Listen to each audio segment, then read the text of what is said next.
எத்தனையோ நிகழ்ச்சியில் கலந்து கொண்டு அவருடைய நோக்கம் அடக்கப்பட்ட மக்கள், ஒடுக்கப்பட்ட மக்கள், வஞ்சிக்கப்பட்ட மக்கள், அது யார் இந்த பட்டியலின மக்களாக இருந்தாலும் சரி, மிக பிற்படுத்த மக்களாக யார் இருந்தாலும் சரி, நாம் முன்னுக்கு வர வேண்டும், ஆட்சி அதிகார வேண்டும், எல்லோரும் சேர்ந்து முன்னேற வேண்டும் என்ற நோக்கத்திலே அவருடைய கொள்கை. ஆனால் இன்னைக்கு திமுக கூட்டணியில் இருக்கின்றவர்கள் தான் ஆம்ஸ்ட்ராங் அவர்களை கொலை செய்திருக்கிறார். கொடூரமான கொலை செய்திருக்கிறார். எல்லாம் இன்னும் ஒரு மாதத்தில் எல்லா விசாரணை வெளியில் வந்து எல்லாமே வெளியில் வரப்போம்.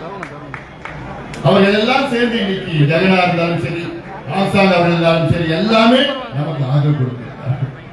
அந்த வகையிலே தான் இந்த தேர்தல் நமக்கு மிக முக்கியமான தேர்தல்.